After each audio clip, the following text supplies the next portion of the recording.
And Rithy, welcome to you too. Okay, thank you. All right, now we're talking with you because Peter and Rithy actually met on a District 9800 World of Difference tour when Peter was a representative of Cambodian children against starvation and violence. Now, how long ago was that, Peter? Well, I went to Cambodia in 2005. I went there specifically to work with the Sleek CASVA, as it's known, as a voluntary technical advisor. I went there for, I thought about 6 months would do. But after I saw what I saw in Cambodia, particularly in the slum areas, that's where I was working, it changed my life, and I'm there now and I'm there for good. And of course, Rithy, you were a tour guide, yes. And that's where you guys actually met, would that be right? Yes, exactly. I am a freelance tour guide, but I worked for IY Opens in the past as a tour guide, and I met Brahman at the times. Yes. So we try to keep in touch, and when I put my hand on the project in Kampong Speu, that is the best time that I keep very good keep in touch between I and Brahman and also Peter. Right, and you're president of the Phnom Penh Rotary Club, yeah? Yeah, that's right. I've had a fairly short association with Rotary, but it's been another one, those things that changes your life. About 2 years ago, or a bit over that, 2.5 years ago, I met some wonderful Rotarians, one lady in particular, Anne Peace. Where are you, Anne? Thank you. And many other people like Greg Penno and his wife, and I mean the list goes on and on and on. Sure. But Brahman, of course, and Mark Stevens, been other people that have been very influential in what I've been doing with Rotary. Now, Rithy, yours is a very interesting and tragic story. Rithy is Khmer, which is, well, Cambodian, right? And your parents were actually killed by the Khmer Rouge. How old were you when they were killed? Well, I was about, because even I myself, I did not exactly know when is exactly my date of birth. But since I moved to live in the pagoda, the Buddhist monk tell me I may be first born between 1972 or 1973. So about few years before Khmer Rouge came to power. They came to power in 1975, I think. Yes, yeah. Yes. So when I moved to live in the pagoda, so the monks gonna tell me that okay, it should be the time that your birthday. Right. So today, if you look at my passport or whatever, I say I was born in 1975. But you're not sure? No, it's not because sure. That's the tragedy of the whole thing too. Yes, yes. And of course that was such a vicious regime, wasn't it? Pol Pot.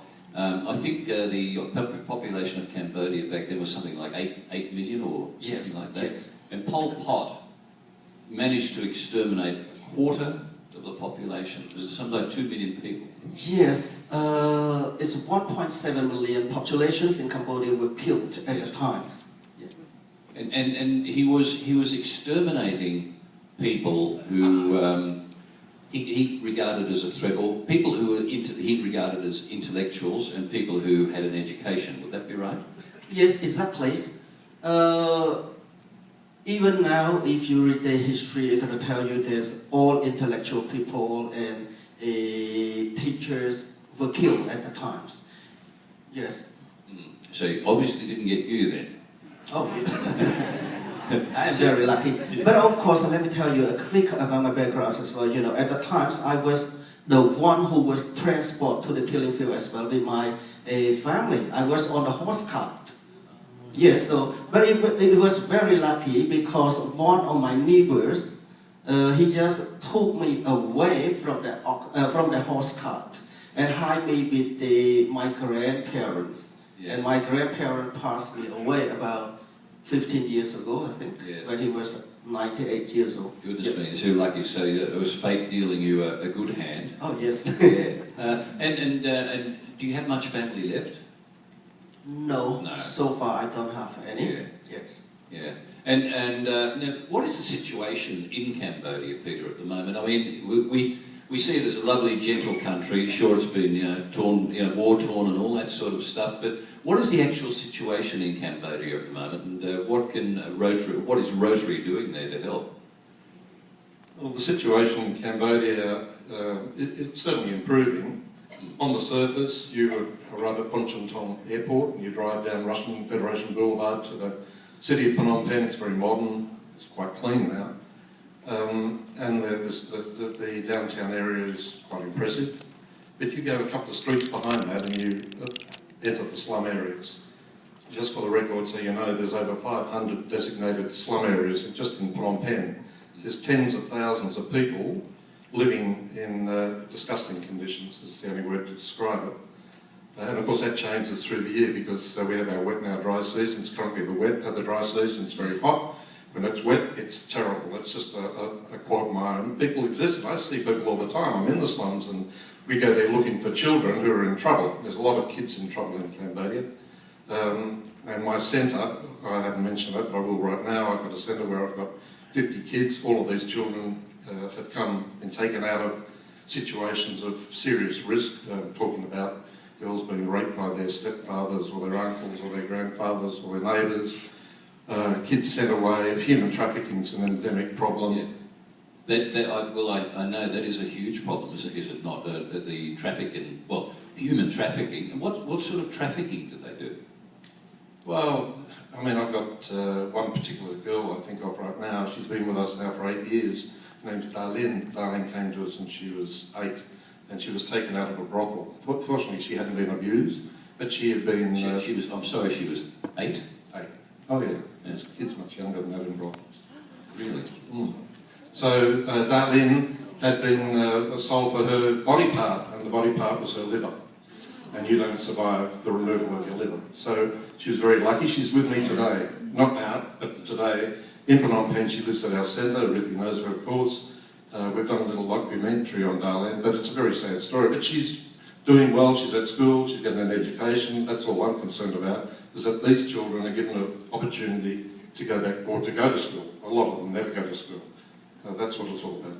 And of course, education is very important in Cambodia, Rithy, I would imagine. So, I mean, what percentage of the population is going to school in Cambodia, would you estimate?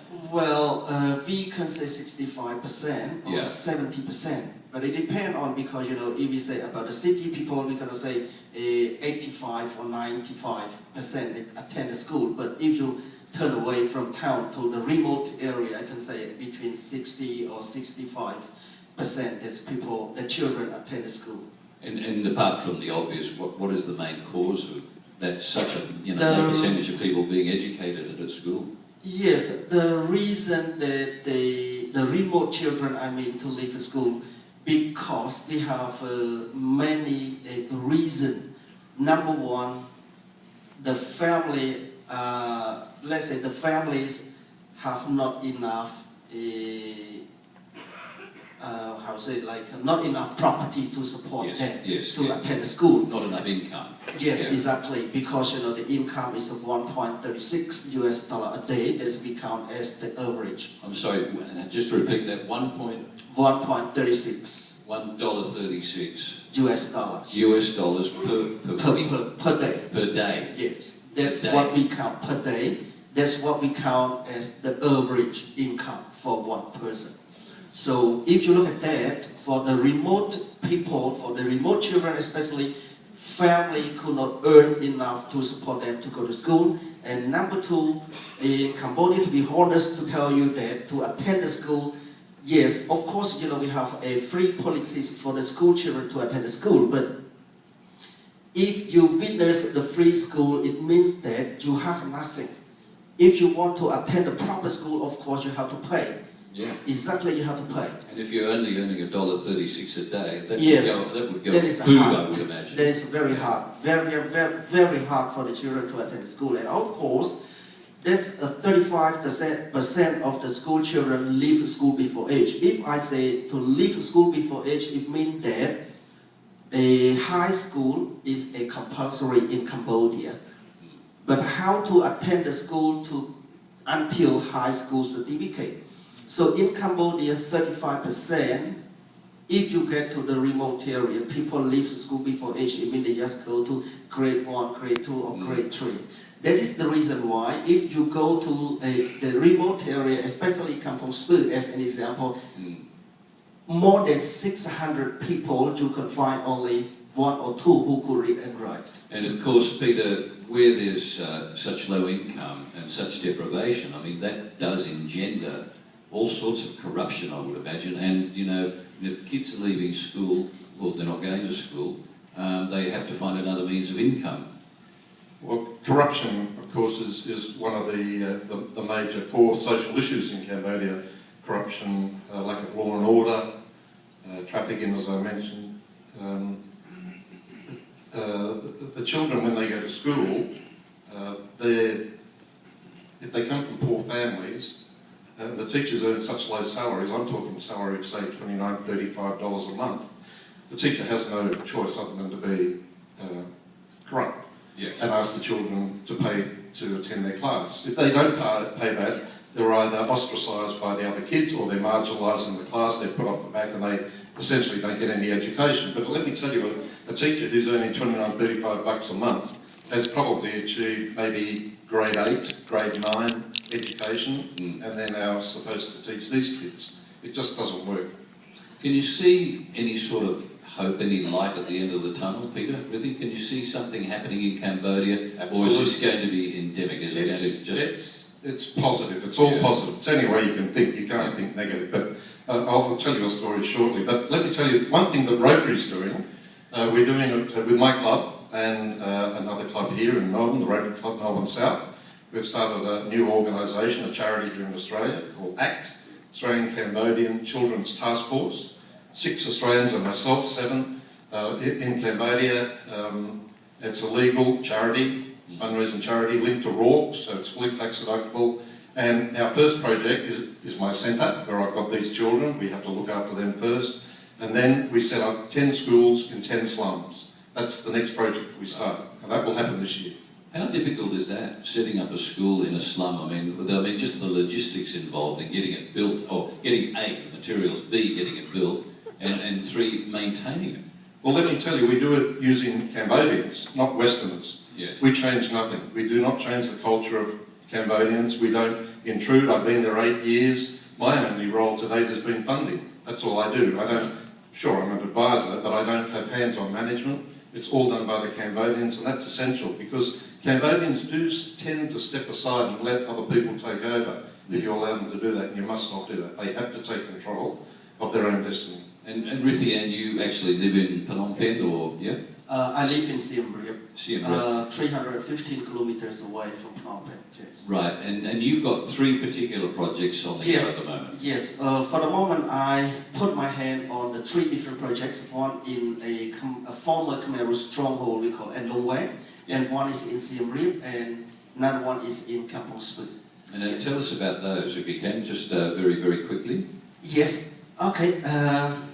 You know, for these 3 projects, let's say about my main purpose and the future plans is what we are going to step on the educations, because in Cambodia, to push the children or to push our new generations to go to have a very, very good life, we would better give them a chance to go to have a good education. So before to give them a good education, we have now is thinking about their daily life. Yes. So today, what I'm doing in the former Khmer stronghold and Long Way is looking to support them for the emergency food, because you know those people in that area, they just leave home away to work illegal in Thailand. Yes. And if you go around the village, they're gonna tell you that some of their husbands were arrested in Thailand. And some people, their husband or father just illegally climbed up the hill to cut the timber